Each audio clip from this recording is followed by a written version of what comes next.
UFC Fight Night, Cory Sandhagen versus Rob Font. Welcome to another UFC prediction and analysis video presented by yours truly here at Boxing MMA Picks. He goes by Zan, I go by Harris. As usual, fight-by-fight predictions, fight-by-fight analysis from that betting perspective specifically. So we want to let you know which fights are worth the value, which fights to avoid, which underdog has the best shot at winning, and some parlay action towards the end of the video as well. Please make sure you hit the thumbs up on this video, spread the word, share it with your network. We definitely appreciate that.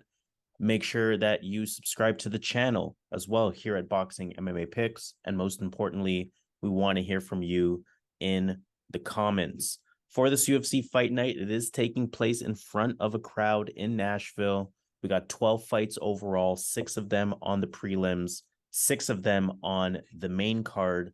So let's get started with fight number 1 of our prelims. And we are looking at Ode Osbourne versus Asu Almabaev. For this fight, Ode Osbourne, split decision win over Charles Johnson back in February. Pretty long with his reach. He's quick, he's explosive, solid kickboxing. I like his accuracy, doesn't really wind up on his punches. He stays pretty patient, good kicks, good power as well. I like his combinations as well. Usually throws 2 to 3 punches at a time. It doesn't really just come out one at a time. Good diversity in his striking as well. He wrestled in college, but not really a part of his game in the UFC. That said, he did land 3 takedowns in his last fight. His takedown average is starting to look pretty respectable, and improved cardio as well. He will slow down a bit, but he's pretty competitive throughout the entire fight. For Asu Almabaev, he's making his UFC debut. He's on a 13-fight winning streak, impressive record, 17-2. He's patient, good fakes, good feints, good rhythm, good at that pressure style. He can also fight at distance from the outside. He's going to look for that opportunity to shoot for takedowns, though. He can land takedowns. He'll chain his takedown attempts together. Good takedown IQ to make sure he's putting himself in the right spots to complete those takedowns. Good effective top control to go along with it. Good takedown defense. He will work off of his back. He will work his way back up if he is taken down. And, he's good at finding those opportunities for submissions. Look at his record, pretty impressive at 17-2. Nearly half of those wins are by way of submission. So look for him to be dangerous in that area. The Almabaev style of fighter is always a smart bet, in my opinion. That fighter that's going to look for takedowns, it's going to, chain those takedown attempts together, and that's good at landing them. Osbourne is probably the better striker here. I think I'm okay with making that statement, but Almabaev's striking is not bad by any means, right? I think he can do enough to keep up. Osbourne, yes, he wrestled in college, but I don't think that his 72% takedown defense is going to be enough in this fight. Ode does look like he will be the bigger guy physically, but I think that Almabaev is going to put on a pace on him that's going to eventually break him. So I can see Almabaev sort of spamming those takedowns, landing those takedowns, banking rounds in his favor, and, ending up potentially with a unanimous decision. So I like Asu Almabaev, the newcomer, to get it done. I will say the odds are a little bit steep. I mean, again, newcomers can be a bit unpredictable, but from a prediction standpoint, I'm going to make my pick to be Asu Almabaev. Yeah, this is a great fight to start the card. We have Ode Osbourne. He's going to be the bigger guy in there, longer reach. He's going to have the better striking. Asu Almabaev. I liked what I saw. This guy can go 3 rounds. He can wrestle. He goes for the grappling. His striking needs work, so I definitely see Ode Osbourne having a decent advantage in the stand-up. But I think as the fight goes on, Ode Osbourne, his cardio is not going to keep up with this guy's pace here. I think Asu's going to get some takedowns, get the wrestling going. Even though Ode has a background in wrestling, it doesn't mean that he is a great wrestler. He can wrestle, but as he gets tired, this Asu guy, I've seen him going for takedowns in the 3rd round. And that's going to be a big thing in this fight because he does have the cardio advantage on the Asu side. And last point I want to make on this fight is that he's a newcomer, but looking at his fights that he had decent opposition in Brave FC. He's fought guys with good records, experienced guys. So it's not like he was fighting a bunch of bad fighters. He was fighting who they gave him. He beat some experienced fighters. So I think he's ready here. I think they prepared him really well here. So I'm going to go with Asu for the first pick of the card. All right, fight number 2, Sean Woodson versus Dennis Buzukja. Sean Woodson, split decision draw against Luis Saldana. That was August of last year. Very long for the division. He's going to switch stance a lot. He's going to use the full extent of his height and his reach, stalk down his opponents, very loose and light with his movement. He's more of a volume, sort of pepper style of striker, as opposed to relying on power or anything like that. A lot of fakes in his stance, quick, accurate hands, good diversity in the striking as well. And really with Sean Woodson, you know, the types of guys that beat him are guys that have more toughness than him, guys that put pressure on him, guys that are willing to engage with him while looking for clinch and takedown opportunities. He is hard to take down, though, at 82% takedown defense. Buzukja, on the other hand, is a UFC newcomer, another one, 7-fight winning streak in his case. He did compete on Dana White Contender Series in the past, twice. Decent striking. He will use his jab. He does have solid pressure. Pretty patient, so he's not really going to force the offense by any means. He can work his way back up if he's taken down. I don't think that's going to matter in this one. But offensively, his top control is pretty solid from what I've seen. He can land takedowns from what I've seen. His ground and pound is pretty decent as well. I do think that Dennis Buzukja checks some of the boxes for the type of fighter that historically gives Sean Woodson problems. So that makes this one a bit hard to predict here. That said, I think my prediction will be with Sean Woodson. Reason for that being short notice fight for Buzukja. I don't think he'll be fully prepared to deal with the length and the reach of Sean Woodson. Sean Woodson is going to have 8 inches in reach. He's going to have another 5 inches in height. And I think he's going to use that to his advantage. And I don't think that Buzukja is going to get past Sean Woodson's 82% takedown defense. So I think that Sean Woodson will be able to keep it on the feet, be the better striker throughout the fight. And I think he's also going to want to look to put on a better performance compared to that fight that he had last year. He was dropped twice early. Saldana made mistakes to keep that fight going. Woodson did end up working his way to a draw. So I think he's going to be mindful of that, make sure he fights smart, make sure he secures the win. And I think that's going to involve keeping it on the feet, using the length, using the height, using the reach, and just being the better striker than Dennis Buzukja. So Sean Woodson is going to be my pick. I don't see the odds quite yet for this one, so I'm not sure about the value from a betting perspective. But from a prediction perspective, I'm going to go with Sean Woodson. Yeah, this is a fight that I think Dennis Buzukja has a solid chance to win the fight. When you watch his fights, he does get some grappling going. He has decent striking. But when you look deeper, the guys he's fighting aren't that good. And when he stepped up against Melsick, he didn't really show much there. And this is another step up, right? This is a UFC vet. Woodson just has to keep this on the feet. Woodson's going to be the more active striker. He's going to have that jab out there. He's going to have that reach. He's very accurate with his shots. And I think that's going to be that's what's going to happen here. I think Woodson does enough to keep it on the feet. And on the feet, I think Woodson's going to carve his face. I think he's going to mark him up. So I'm going to go with Sean Woodson here, using his striking here to get the win. But Dennis Buzukja, I'm not sure if he can get some grappling going. As Harris said, Woodson has good takedown defense, but it's a short notice fight. So again, if he was to go the grappling route, it's going to be really difficult to do that for 3 rounds. So I'm going to go with Woodson, doing enough to keep it on the feet. Even if he loses the first round, I see as the fight goes on, his style of fighting doesn't use that much cardio. And I think he would be the more effective guy as the fight goes on. So I'm going to go Woodson to get the win. A third fight of the prelims, Cody Durden versus Jake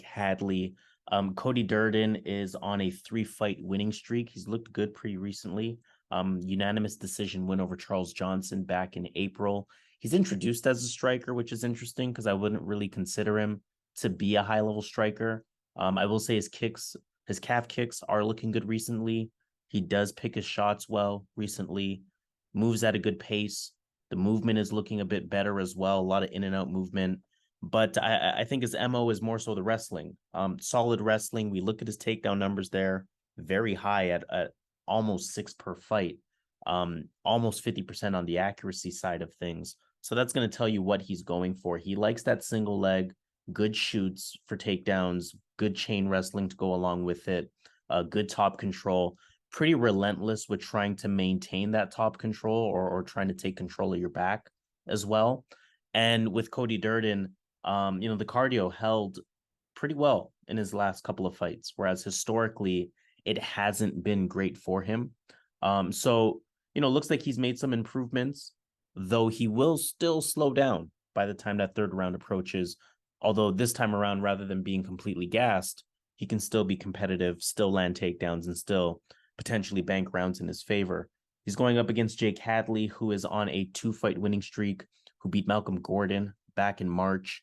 Hadley moves at a good pace, consistent pace, good regular jab. The boxing is really clean. He's from England. That doesn't surprise me. Good technique, good striking speed. He's going to close distance, get in your face, good pressure, has good striking IQ, has good power. He has been susceptible to takedowns, just 37% takedown defense, but he has good jiu-jitsu, right? Solid off of his back, good submission threat as well. He can land a takedown when he does resort to it. It's not an active part of his game, just half a takedown per fight, although the accuracy is really high. So when he resorts to it, and he has great IQ on top, right? Good positioning, takes his time with that top control. But again, just not an active part of his game. Expect him to want to strike, expect him to keep it on the feet. Durden has been, really relentless with his takedowns these past couple of fights. 15 takedowns landed in his last 2 fights. And that's going to be a key factor in this one.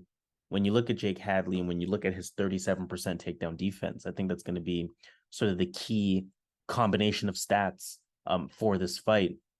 Hadley for sure will be the better striker. That's without question, in my opinion. But I can't help but think about, Hadley versus like Nascimento, for example, Rodrigo Nascimento. Although different type of fight, different type of fighter, Nascimento more of a strong grappler, whereas Durden is sort of stronger with the wrestling. But that was a fight where Nascimento was able to use that top control, use that top game throughout the fight to win rounds. And I think this is a dangerous spot for Jake Hadley for the same thing to happen here. Durden on a streak lately. I think he knows what he needs to do in these fights now. Just take it to the wrestling, take it to the ground, look for those takedowns.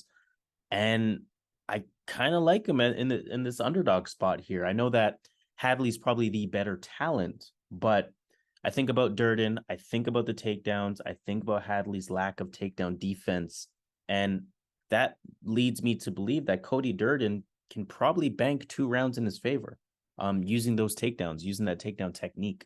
So I'm going to side with the underdog. I usually don't like picking Cody Durden, but I think with what he has shown me lately and with the advantage that he has with the wrestling, or with the takedowns, I should say, I have to roll the dice. I think Cody Durden definitely has some value as an underdog and enough value to actually predict him to win this fight. So Cody Durden's going to be my pick. Yeah, that's a fair underdog pick, man. This guy Durden, good wrestler, underrated. He gets in there. He's getting a lot better with his striking against was it Charles Johnson, his last fight. He was piecing him up at some points in that fight. He was landing some good shots in that fight. And that's against a good striker. Wrestling, he's gonna have a big advantage in this fight. He should be the stronger guy physically when they do clinch up, and he's good to go 2 rounds strong. Third round, he does slow down, he does gas. So he could definitely win this fight. Now, when I look at Hadley, it's concerning because he kind of doesn't do much to stop these takedowns. He kind of accepts them. He doesn't really have the underhooks game down. He doesn't have the sprawl game down. It seems like, and if like it seems like Cody's just gonna run away with this, right? But I think Cody's gonna be winning the fight. I think he's gonna be doing the work. But I think at some point, Hadley's gonna either get a submission or he's gonna finish in this fight. This is a short notice fight for Cody Durden, so his style is definitely better if he gets a full training camp because he needs that cardio. This is a short notice fight. Jake Hadley was supposed to fight Tagir Ulanbekov, and then something happened there, and Cody Durden stepping in. So if Cody Durden had a full training camp, I literally would pick Cody Durden in this spot because I think that if he comes in, he can go 2.5 rounds at least. He's gonna win 2 of those rounds with that wrestling, with that strength, with his improving stand-up. But because it's a short notice fight, I'm not sure how long he can fight at that pace. And I could definitely see Hadley getting a choke, getting some type of submission. And his striking game is always improving. He's looking really good in there, body shots, good boxing, good blocking as well. So I'm going to go Jake Hadley to pull this one out, come from behind type of win here. I'm going to go Jake Hadley to get the win here. Fight number 4, Billy Quarantillo versus Damon Jackson. A good featherweight fight here. Quarantillo lost to Edson Barbosa back in April. Decent striking. He's going to push a high, constant pace throughout the fight. We see a significant strikes landed per minute, just speaking to that pace. He's going to want to make it a scrappy fight. The striking technique has been improving over the last couple of fights.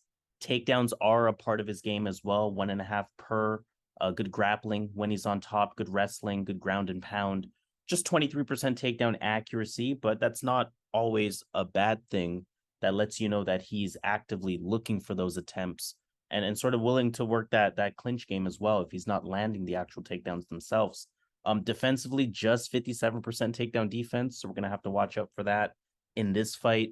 I don't really love fighters who are willing to pull guard, but that is what Billy Q does. He is active off of his back. He is a BJJ black belt. Above all, though, he's tough. He's gonna, he's gonna give a lot. He's gonna take a lot. He's gonna keep coming. He's gonna be one of those fighters that fight for your money ultimately. Damon Jackson lost to Dan Ige. That was back in January.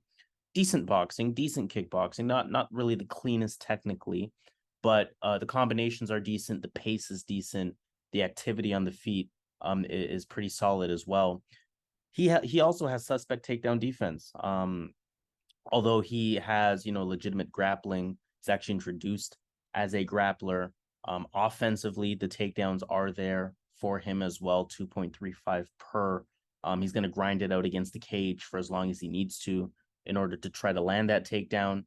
He likes to commit to that takedown game with chain wrestling, strong body lock, active on the ground.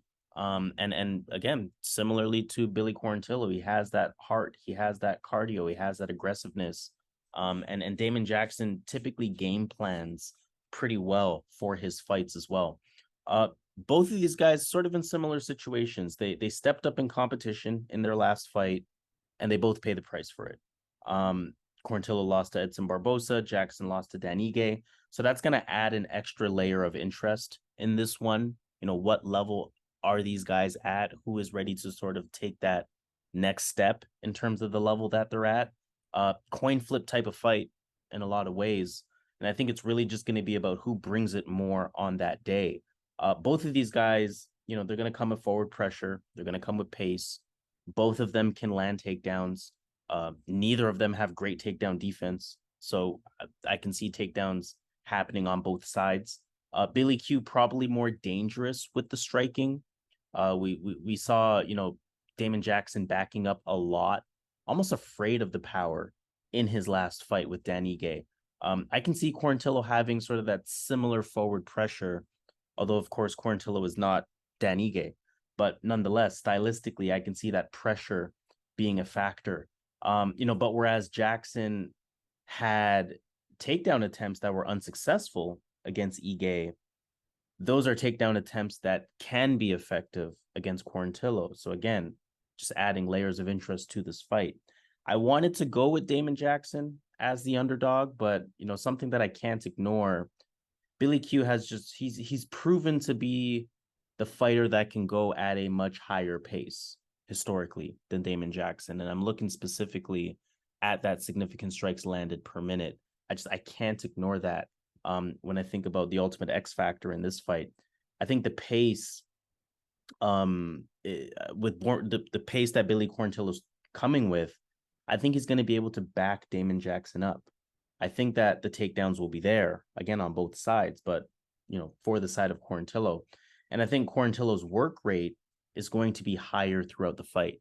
So I think it's going to be a very competitive fight, but a unanimous decision type of fight for Billy Quarantillo is kind of what I'm expecting here. So I'm going to go with Billy Quarantillo to get it done. But like I said, highly competitive. It wouldn't surprise me if either fighter won.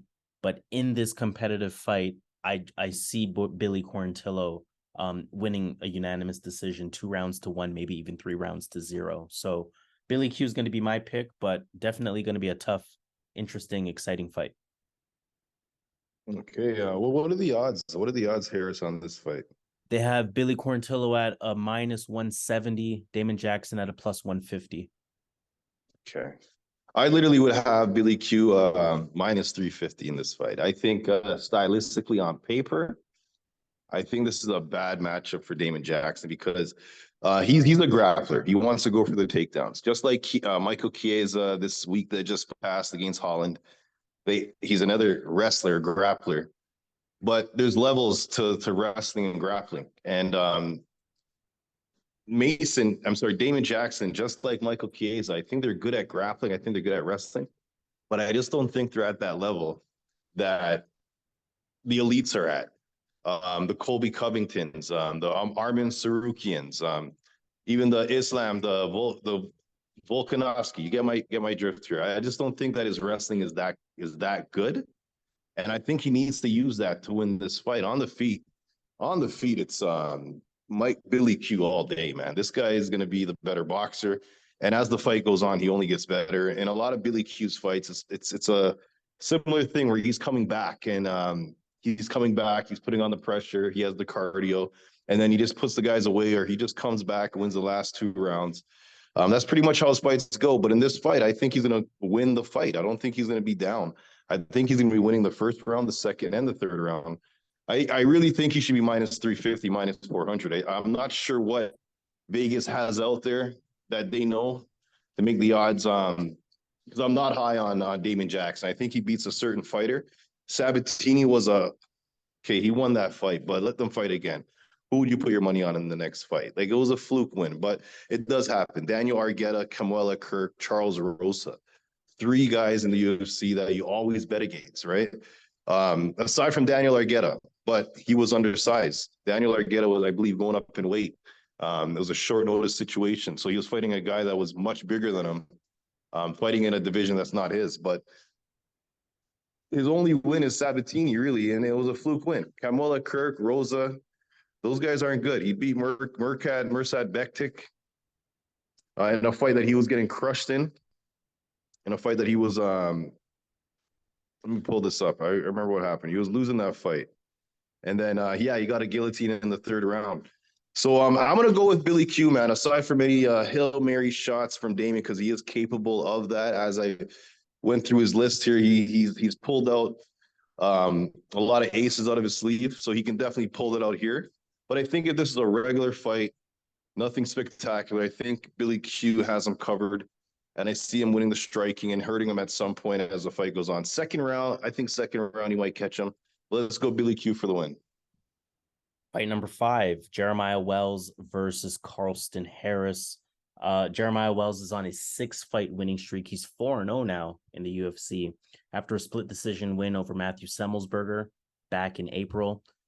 Very explosive. He's going to look to throw everything into all of his strikes. He's introduced as a striker, very strong physically, fights at a high pace, has that touch of death power as well. Also pretty solid on the ground. He lands takedowns for sure. He has good ground and pound, also a BJJ black belt, also 100% takedown defense, which could be relevant in this fight. We saw him go the distance in his last fight. We learned a few things from that one. He can be chinny or at least put himself in bad positions in terms of striking defense. Plus cardio wise, he is durable enough to still be explosive, to still land takedowns, to still be a threat in that third round. So this is not just a 1-round fighter here, despite his style kind of suggesting that he could be.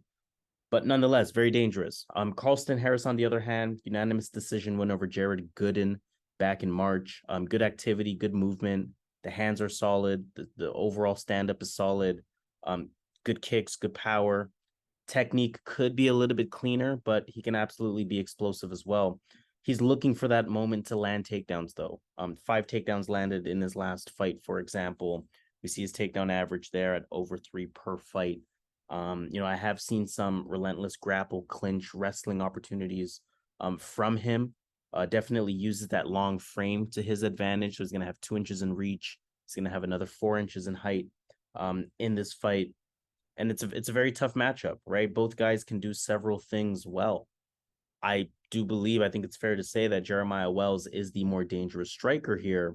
But Carlston Harris, he's more than capable of being explosive as well. I think the key stat in this fight is going to be Jeremiah Wells' 100% takedown defense. If Carlston Harris can't land the takedown, he might have a hard time keeping up with the striking threat that Jeremiah Wells is. On the other hand, if things get tricky with the striking for Jeremiah Wells, say with the length, with the reach, Wells may be able to resort to takedowns. So, overall, I kind of have to go with Jeremiah Wells here. I think he'll be more dangerous with the striking. I think he'll be more likely to finish the fight. I think he can win rounds with the takedowns as well. But it will be a close one. Both guys can potentially be gassed later on in the later stages of the fight. Both guys are explosive enough to catch each other early in the fight. So there are a lot of variables that can make this fight go either way. But when I sort of stack it up analytically, I like it on the side of Jeremiah Wells. So I'm going with Jeremiah Wells to get it done here. Yeah, I'll make mine quick, man. I like Jeremiah. I think this is a good fight for him. Can you hear me? Yep. Okay, sorry about that. I think this is a good fight for Jeremiah. The reason being is he's going to have the strength advantage, the grappling, the wrestling advantage. As far as submission grappling, we know that Carlston Harris is known for that. He has some submissions, but when you look into his submissions, a lot of them are chokes, darts chokes, anacondas. So he's really good in those areas. But if he gets put on his back, we're not seeing this guy get arm bars. He has a triangle choke, right? So arm chokes, right? So, but as far as using the legs, as far as getting arm bars, other type of submissions in the guards, he's not doing it. In all the fights that he had, 23 fights, he hasn't won fights those ways. He's a submission guy first, though. So that's what you have to factor in. As much as he's a submission guy, it seems like it's just the chokes. It's just the darts chokes, the anacondas, the guillotines, the arm triangles. So I think if Jeremiah Wells gets on top, I think he's going to be able to avoid a lot of those chokes aside from the guillotine. He avoids that. I think he's just going to be able to stay on top. He's too strong. I don't think Carlston Harris is going to be able to get back to his feet easily. And we've seen what Jeremiah Wells did in a fight where he was hurt. He was getting hurt against a strong striker. And I was pissed. I went with Semmelsberger. And this guy just kept coming back. He'd get knocked down. He'd come right back and get a takedown and ride out the round and make the round, it can go either way now because he got knocked down, but then he had the control. So I think in this fight, he's going to be able to dictate where the fight goes. On the feet, I think anyone can win there. I think they both are throwing unorthodox shots. It's not technical on both sides, so they could be just swinging and someone lands and then they get hurt and then the fight's over right after. So on the feet, I'm not sure. I think it can go either way. But on the mat, I think Jeremiah Wells has a big advantage being able to get the takedowns. And it's not like he's fighting, again, one of those Brazilian jiu-jitsu guys pulling out a lot of those tricks off their back. Carlston Harris has pretty much shown the arm chokes, right? So I'm going to go with Jeremiah Wells, man. I think he gets it done. I think it's a good style fight for him. I think the wrestling's going to be a big factor. And again, if he lands on the feet, this guy has the power advantage to hurt Carlston. So Jeremiah's my pick. Final fight of our prelims. We have a good one in the bantamweight division. Kyler Phillips versus Raoni Barcelos. Barcelos lost to Umar Nurmagomedov back in January. 1-3 now in his last 4 fights, and this is a fighter that used to be 16-1. So really got to watch out for that. He's a good credentialed fighter on paper, good in the stand-up, good front kick, good calf kick. The hands are fast. The boxing in general is pretty good. The striking is very sharp, accurate striking as well. Good clinch, good takedowns as well. 1.63 per. Good wrestling. He's also an expert grappler. Also has 93% takedown defense. So that tells you that, the fight usually occurs where he wants it to go. Again, really, really credentialed on paper, just hasn't really been able to put it together in his last couple of fights. And he's taking on Kyler Phillips. It's been 18 months since Kyler Phillips's last fight. He beat Marcelo Rojo back then. That was February 2022. Very dynamic in the stand-up, good movement, light and bouncy on the feet, good timing with his striking as well. He's explosive, he's sharp, he has good kicks, good takedowns, over 3 takedowns per fight, 55% accuracy as well. Or 50% accuracy, I should say. He's going to look for positional improvements on top, good ground and pound to go along with it. He can be a bit more efficient as a fighter. He does have a lot of wasted effort trying to look good while fighting, and it costs him mainly from a cardio perspective. When I look at this fight, Barcelos is very live, right? I mean, amazing takedown defense, so he can keep the fight standing. And the striking prowess is as good as anyone's. I don't care if you're Kyler Phillips. Barcelos' striking prowess is as good as anyone's. Phillips is probably the smarter pick here. You got to think he's going to be more dynamic striking wise. You got to think that he's going to be more explosive. Also, Barcelos was knocked out clean in his last fight, and that could happen here as well. I want to take one last chance on Barcelos, though. He is getting up there in age, but I think he can still compete at this level. Kyler Phillips, I don't love his cardio.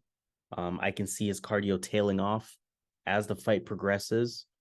Don't get me wrong, Kyler Phillips more than likely gets the job done here. But when I think about an 18-month layoff, when I think about a potentially hungry Barcelos who's been 1-4 in his last 5 fights, or 1-3 in his last 4 fights, I should say, potentially being hungrier than normal to kind of get a win, keep his job. I'm not sure what the status would be there in terms of his contract. I think this could be a moment for him to put up like a performance of the night type of night for him. So admittedly, I am rolling the dice here, but Barcelos, I think it's lined up for him to potentially shock some people. And at the end of the day, he's more credentialed than Kyler Phillips, regardless of how you look at it. So I'm going with Barcelos. It's going to be kind of my last stab with picking Barcelos. But I think he's due for a good performance based on how he's performed lately. And I think this is a spot where he can get it done. So Raoni Barcelos is going to be my pick to get it done here. Okay, this could be a biased pick on my side. I like Kyler Phillips, man. He's one of my guys that I've been watching before the UFC. So this is a guy that he's one of my favorite fighters in the UFC. And so I'll be clear on this prediction before I make the prediction. I got to put that out there. This might be a little biased, but I'll try to be as unbiased as possible. Now, Barcelos, he's old, right? And he's in this division where being old doesn't work out. I think the Aldo effect, I think as you get older in this weight class, you're not that guy anymore. And it's shown in that Victor Henry fight. He was able to outclass Barcelos over a 3-round period. And that was really upsetting seeing Barcelos lose that fight. And in this fight, he's going to have a similar guy that can take the shots, a similar guy that can throw the kicks, can mix up the hands and the kicks. And the footwork is going to be big. Phillips has good footwork. The speed. Phillips is the much quicker guy. And takedowns are going to be hard to get on Barcelos. Phillips likes to utilize the grappling. He likes to mix it up.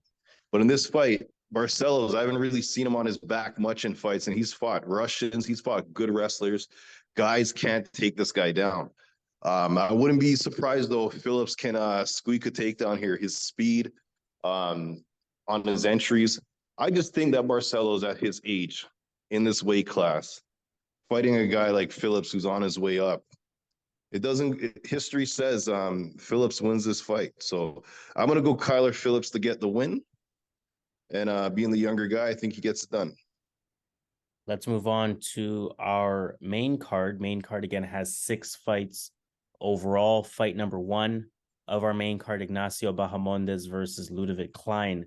Bahamondes 3-fight winning streak. He had a unanimous decision win over Trey Ogden. That was back in April.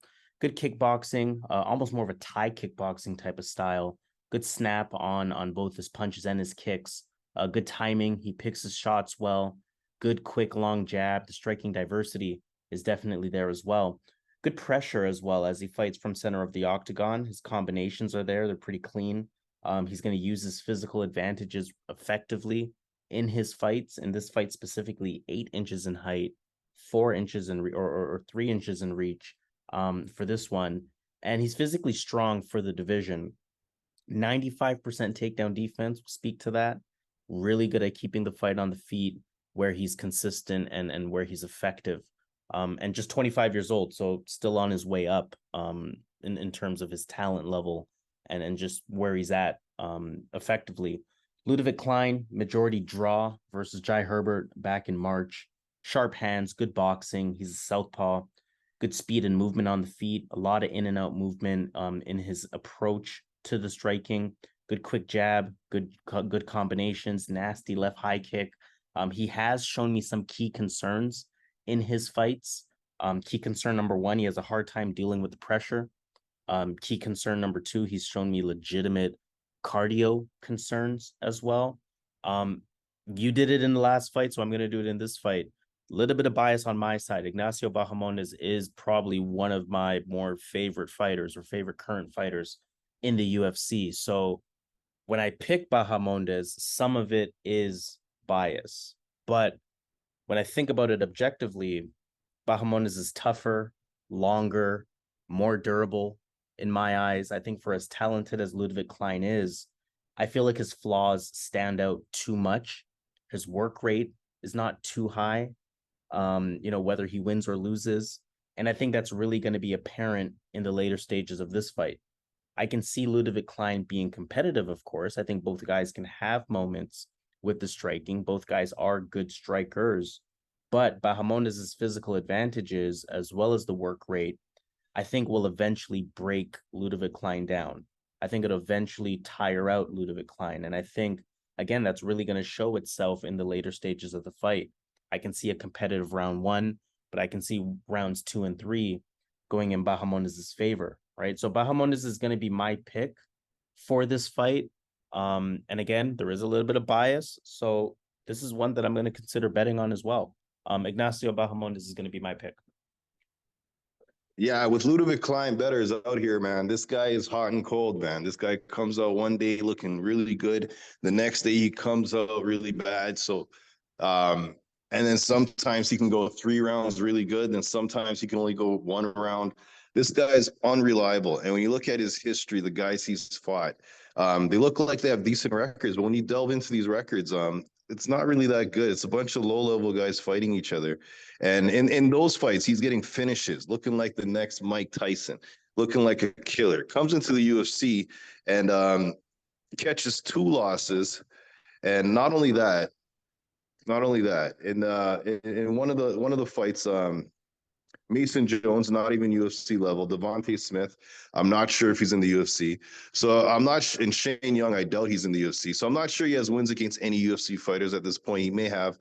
Basically what I'm saying is he looks good against guys that he should look good against. The only fight I was surprised with was the Devontae Smith fight, I'll be honest. The Mason Jones fight, I was impressed as well. But again, Mason Jones is not UFC level. He's back in Cage Warriors where he belongs. And this fight's going to be tough for Klein because he's going to be fighting a guy that learned how to use his reach. If you remember his fight, Ignacio Bahamondes against John McDessie, a much shorter fighter. It was a striking fight.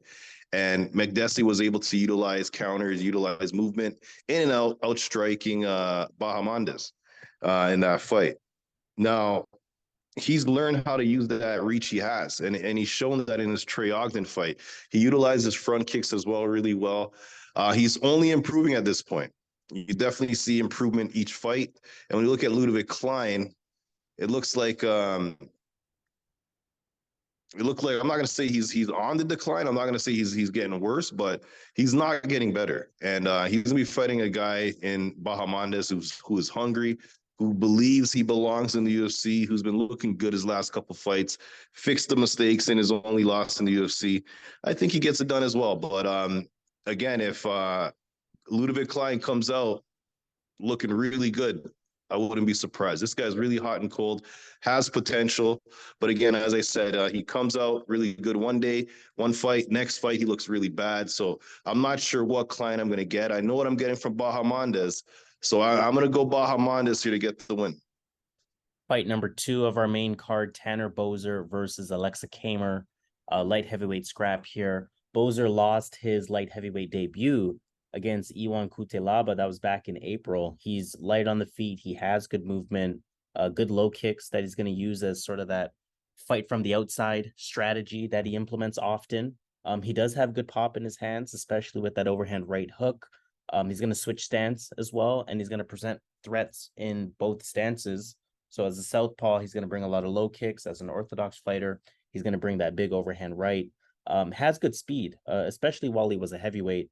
And I think it has translated pretty decently to the light heavyweight division, just based on the one fight that he had in his debut. He is just a striker, though, right? No ground threat whatsoever. Also, just 61% takedown defense. Also, his last opponent, Iwan Cutelaba, definitely hits hard, but you do have to note that Boser went down pretty quickly in that fight. So you got to question the chin of Tanner Boser as a result of that one. Aleksa Camur, on the other hand, it's been 2 years since his last fight. He had that split decision loss to Nick Negueramanu, June 2021.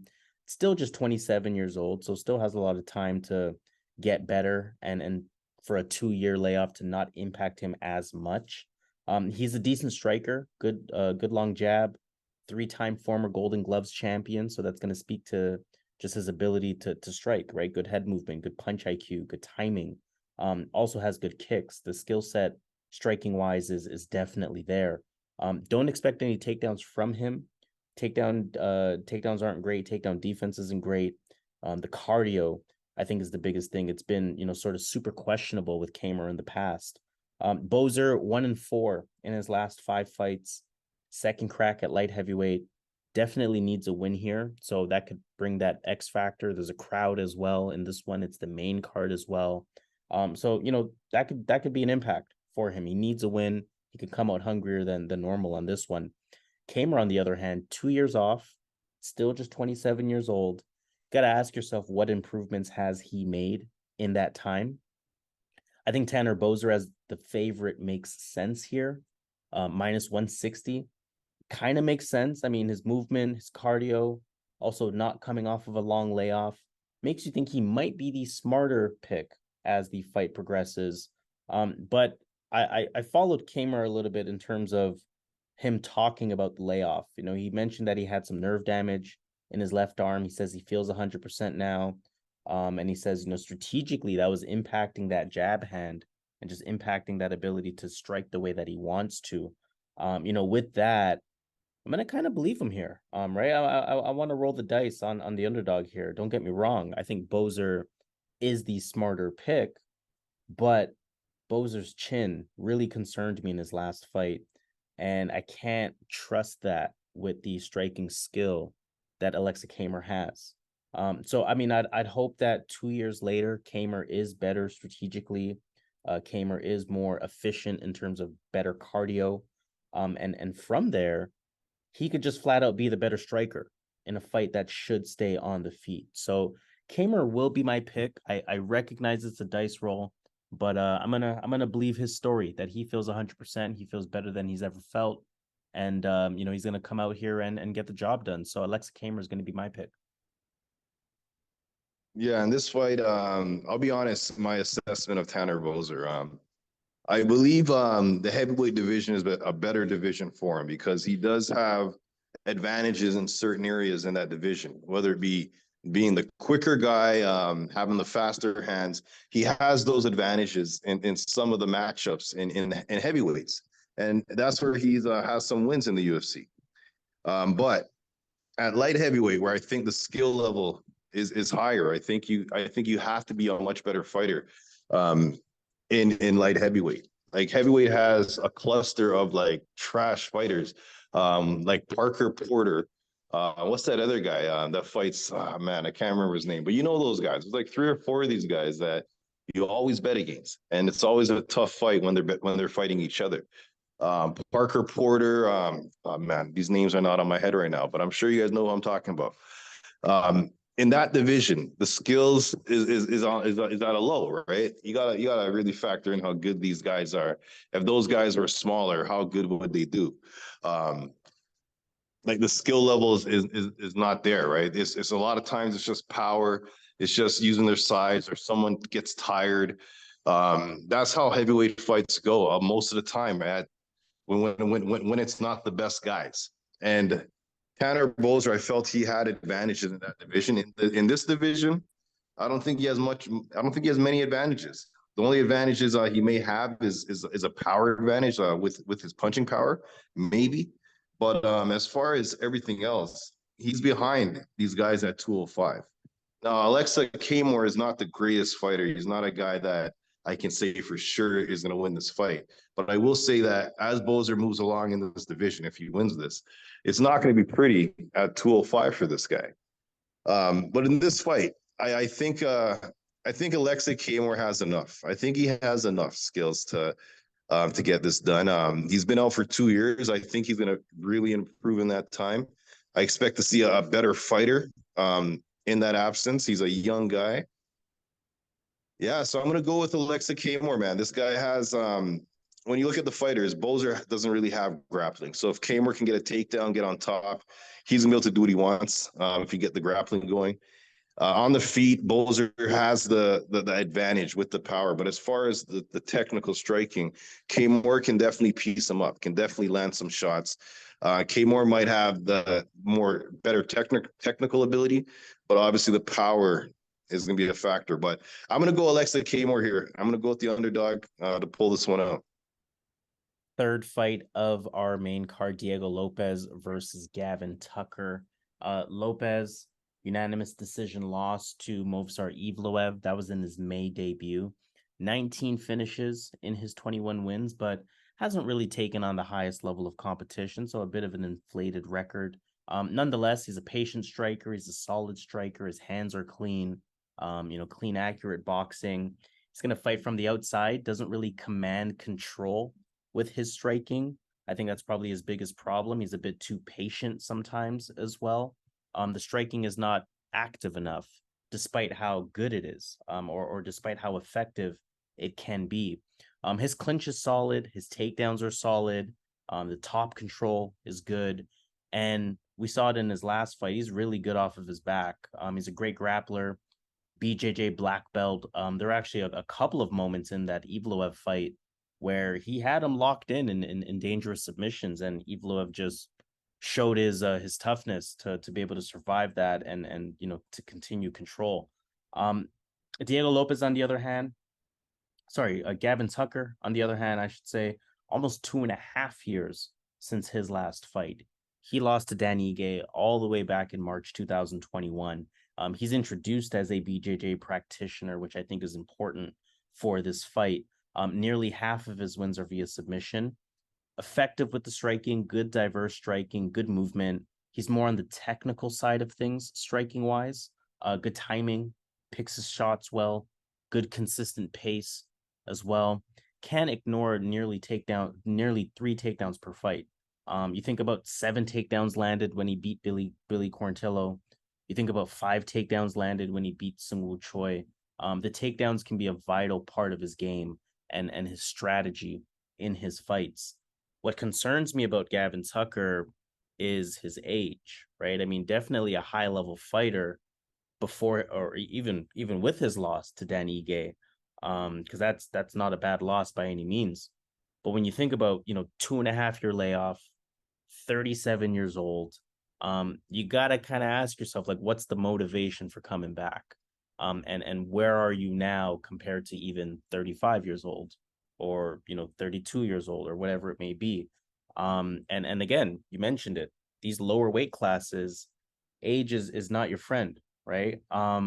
Lopes is also pretty big for the division, so he's gonna have 6 inches or 5.5 inches in reach. He's gonna have 5 inches in height, and he's gonna be able to capitalize on that. Lopes also will have opportunities to look good in this fight. With the way that we saw Dan Ige finish Gavin Tucker a few years back, it wouldn't surprise me to see Diego Lopes potentially hurt Gavin Tucker. He's a very capable striker. He has good power. So again, super surprising to me, though, I will say, to see Diego Lopes as a favorite in this one and to see him as a sizable favorite. And I say that because, yes, he was dangerous in moments in his last fight, but he faded. He faded after that first round, and Evloev kind of cruised to victory minus one moment in the third round. So I can see Gavin Tucker doing a lot of the same things that Evloev was doing. Plus, Tucker should be a bit more protective defensively, with the striking exchanges, and also being a bit more comfortable with the grappling as well, with the submission threats. So I'm looking at this fight as a ton of variables, but it surprises me to see Diego Lopes as a favorite. I don't think he should be. I think, if anything, this fight should be a pick'em, just because of the layoff that Gavin Tucker has had. So with the underdog odds on the side of Tucker, I want to go with Gavin Tucker on this one. Despite the age, despite the layoff, I think he can keep himself protected striking wise. I think he can tire Diego Lopes out. And I think he can potentially implement takedowns. So tough fight. I actually don't know exactly which way to go in this fight, but because of the underdog odds, I'm going to go with Gavin Tucker from a prediction standpoint to get it done here. Yeah, a lot of concerns, a lot of red flags. Gavin Tucker's side, this guy's been out for so long. What has he been doing? Why did he leave? Right. And I didn't really look into that. I should have. I should have an answer as to why he was out for 2 years and now he's coming back 2.5 years. And if this fight was prior, if he didn't leave, I think Gavin Tucker would be a big favorite in this fight. It's a tough one because we don't know what we're getting out of this guy, Gavin Tucker. We know what he's done. We know that this guy has good wrestling. This guy has striking, that he can hold his own in the striking. He's good at in the striking. He's good at having big moments in the striking because he is an accurate striker when he does throw, but he is a patient striker. But he is good. He is decent with the striking, good boxing, southpaw, and he gets the takedowns. And if he gets on top, he definitely can ride those rounds. He can ride the back as well. But we don't know what we're getting. He's been gone for 2.5 years, and I still don't have the answer as to why he was gone. When I look at Diego Lopes, I'll be honest. I'll be as honest, man. I've been following this guy. Prior to the UFC, I watched his fight on the Contender Series. I studied that fight. I'm not impressed with this guy. I'm not impressed with Diego Lopes. I know that he's getting all this. The odds are close, or the odds are the way they are because of his fight with Evloev, where he got some submissions. But let's be honest, right? Evloev didn't really take him serious. Evloev didn't think the threat was there, and he was just sitting there waiting to get put in these situations. Bad on Mosar's part, but I think if Mosar was fighting a guy that really had that type of jiu-jitsu, I don't think he would be hanging out there as he was doing with this guy in this fight with Diego Lopes.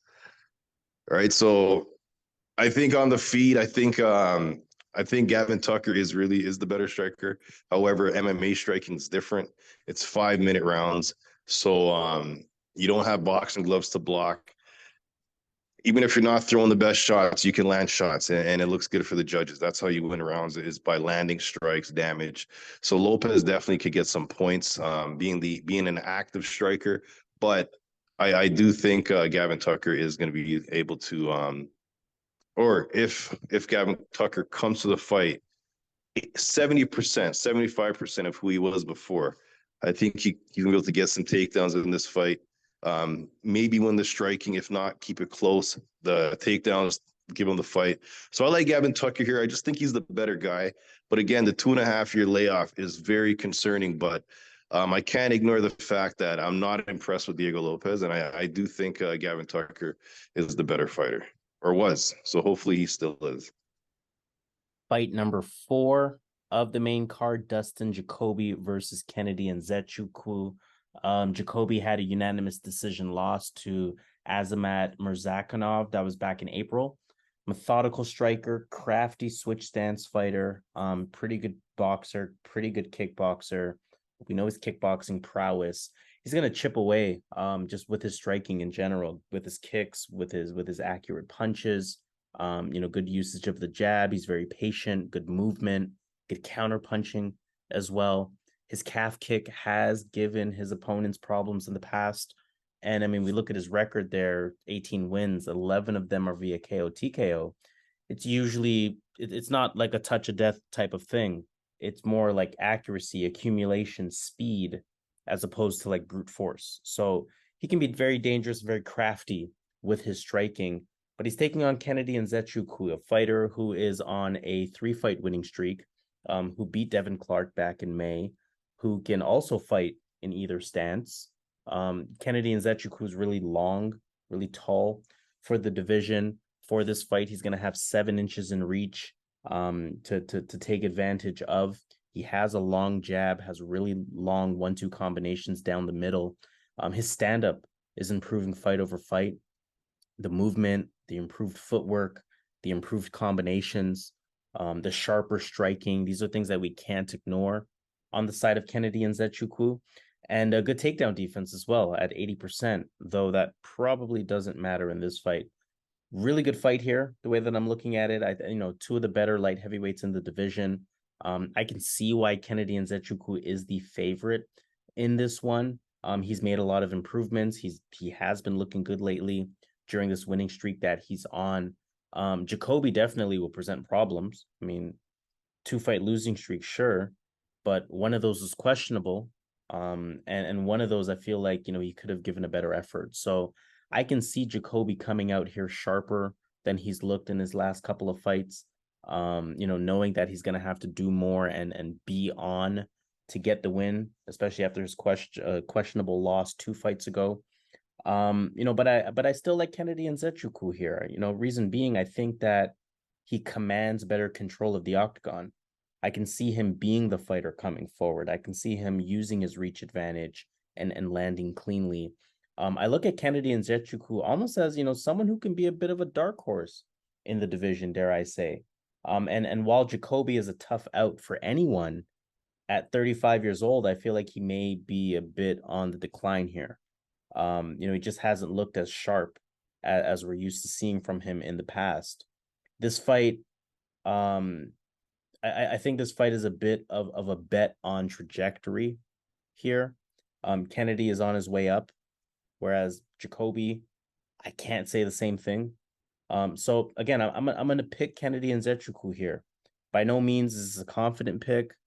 I'm not saying put this on parlays.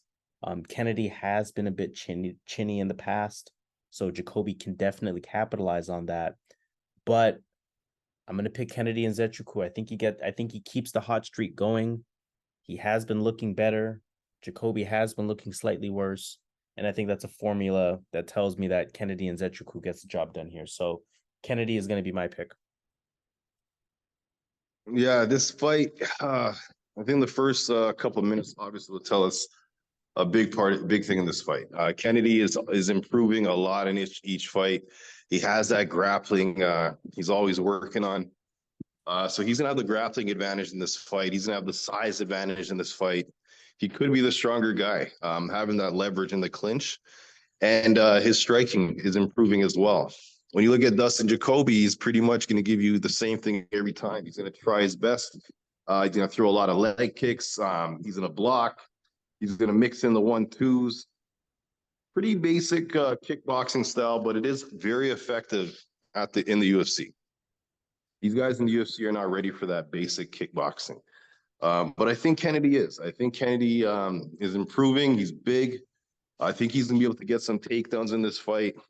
But I think Jacoby needs a win. I think Jacoby's going to come out here, eventually keep the fight standing, and look good on the feet. I think just Dustin is the better striker, but I think both of these guys can hurt each other. So who lands first is going to be the winning, is going to win the fight. But I think up until that happens, I think Dustin Jacoby is going to be winning the dance on the feet. And I don't think Kennedy can do the wrestling for 3 rounds. Dustin is the MMA guy first. He was an MMA for a while in a lower weight class.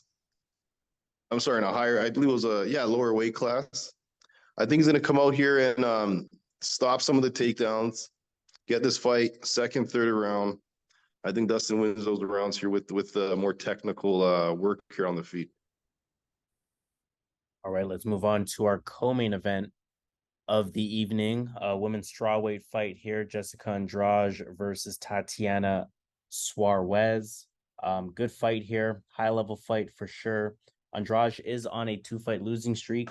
She lost to Zhao Nanyan back in May. On the feet, she's going to fight in the pocket. She's going to look to keep the distance close. She's going to, keep those hands tight. Really likes to engage, likes to march down her opponents, throws a lot of combinations in those moments. Borderline brawling style at times, though she has been, a bit more patient as of late. She is physically strong. She's going to use that to her advantage with her wrestling, with her grappling. Just over 2.5 takedowns per fight. Pretty solid on the accuracy side of things at 55%. Defensively, decent, 73% takedown defense. Nothing too crazy. Also a BJJ black belt, good defensive guard. Has the ability to scramble, get back up if she is taken down, which is going to be very relevant for this fight, taking on Tatiana Suarez, who beat Montana De La Rosa back in February.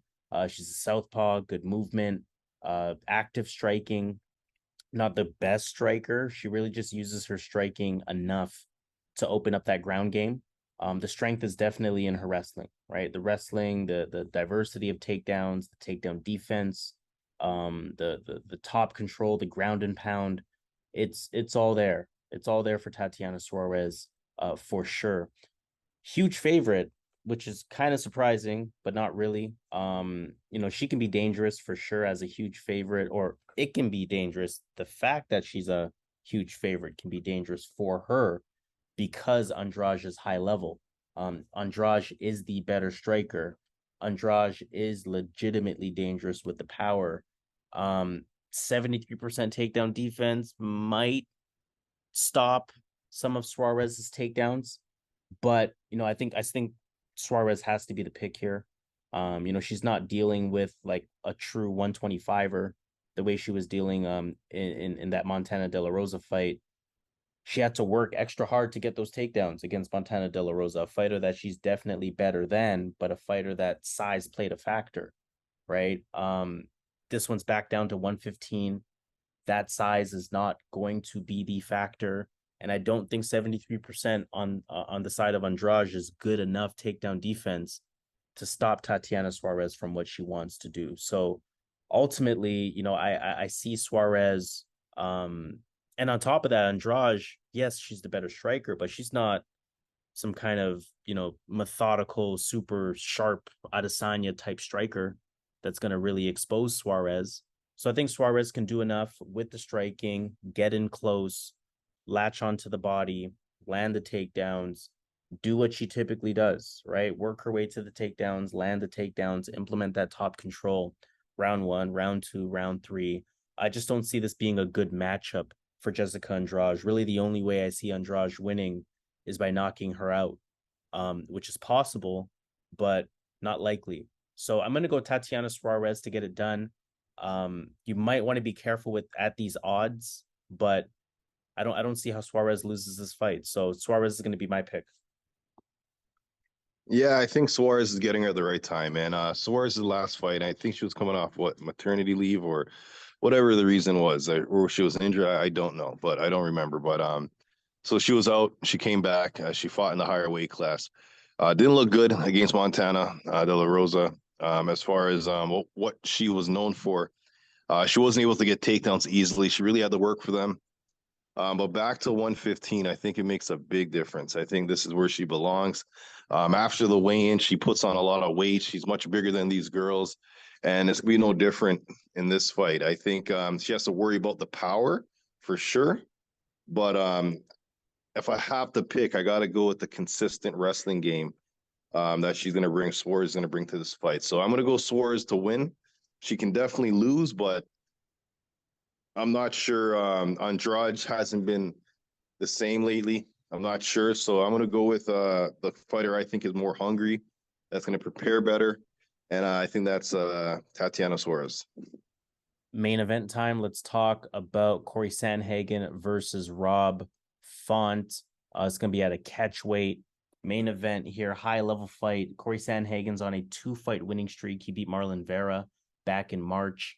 High level striker, switches stance often, maintains really good distance, good spacing, good movement.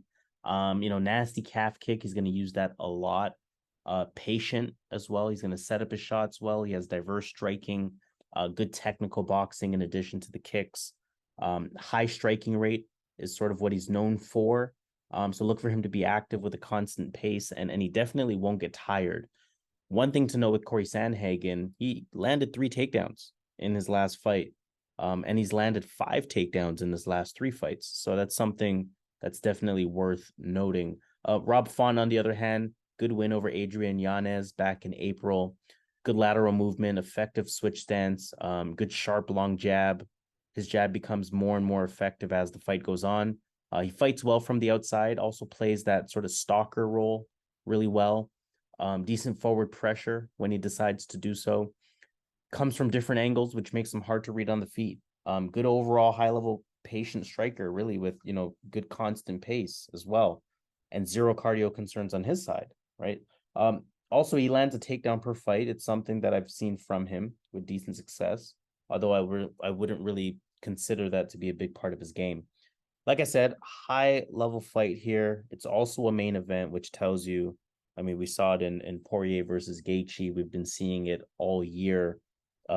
Anything can happen in main events, no matter how much you study it, no matter how you break it down analytically, anything can happen in a main event. That said, of course, we still want to try to break these fights down as best as we can. I think this is going to be one of those fights where, the combined number of strikes is going to be something astronomical. Either guy can pull out the victory here. I think this can be one of those 48-47 either way type of fights. My pick will be Cory Sandhagen. Reason being, I trust his level of consistency a bit more than I trust Rob Font's. We've seen it in some recent Rob Font fights where he's performing well, but then he gets knocked down. And those knockdowns cost him rounds, and those knockdowns cost him fights. I think there's more variables for Rob Font that I wouldn't want to rely on from a betting perspective. Again, notably those knockdowns. That said, super close fight. You may want to jump on the sizable underdog, Rob Font, just based on the value that he's presenting as an underdog. But from a prediction standpoint, I like Cory Sandhagen. I think he's going to be, a bit more prepared. He has the full camp. We know Rob Font is coming in, not last minute, but he is coming in on a bit of a short notice, stepping in for Nurmagomedov. I believe he was Sandhagen original opponent. So I'm just looking at Sandhagen being the more prepared guy. And Rob Font can get a little chinny. And when I think about those 2 factors, it makes me want to side with Cory Sandhagen. So I'm going to choose Cory Sandhagen to get it done. I also think about the age. Rob Font at 36, Cory Sandhagen is probably still in his athletic prime at 31. I just, all the factors lead to me picking Cory Sandhagen to get it done. Yeah, from what both these guys showed us, man, Cory Sandhagen is just on another level than Rob Font at this point in the game. This was a couple years ago, Rob Font. This would be a really close fight, in my opinion. So I definitely see why Vegas is going on the Sandhagen side. Rob Font, by all means, can get it done, but I don't see it because when you look at both fighters, both are really offensive. Both going to have their moments. But Font has a glaring weakness, that chin, compared to Sandhagen. Both have fought heavy-handed guys, good strikers. Font, it seems like if you just hit him at a certain spot on his face, he falls down. And I think at some point, Sandhagen's going to connect, right? So I got to go with Sandhagen basically based on the durability. I think both fighters are going to land offensively. Both fighters are going to do their work offensively, but defensively, I think Sandhagen is a better defensive fighter, and he's more durable. So Cory Sandhagen, I think, gets it done here.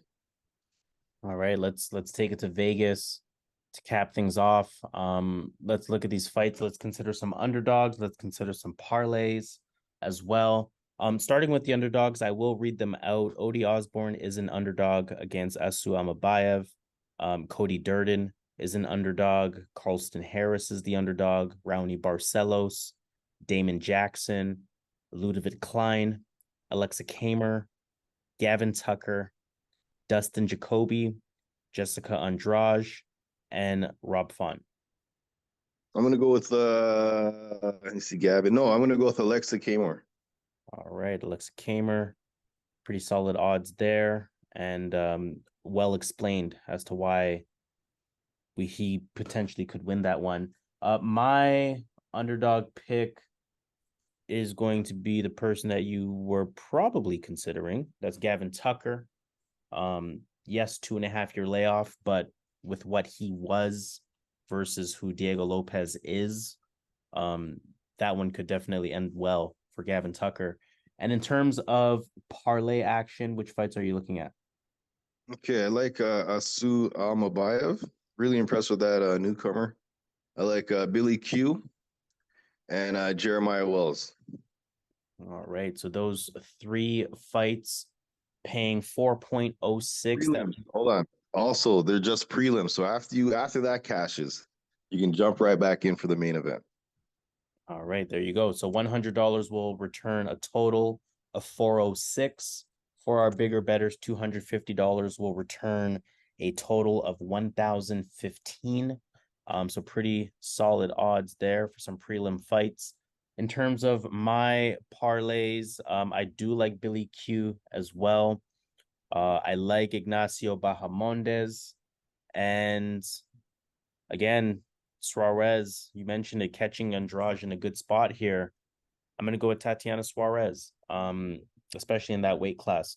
2.83 would be the payout here. $100 will return 283, and for our bigger bettors, $250 will return a total of 707. So let's officially sign off on that note. This has been UFC Fight Night. Cory Sandhagen versus Rob Font, presented by yours truly here at Boxing MMA Picks. Please hit the thumbs up on this video. Please make sure you subscribe to the channel here at Boxing MMA Picks as well. Most importantly, we want to hear from you in the comments. How do you feel about our picks? How do you feel about our underdog? How do you feel about our parlays? What parlays are you potentially looking at? If there's specific props or specific bets that you want further analysis on, let that be known in the comments as well, and we're more than happy to provide additional insights there. But officially signing off, UFC Fight Night, Cory Sandhagen versus Rob Font, Boxing MMA Picks. He goes by Zan, I go by Harris in our usual fashion. Let's get this money.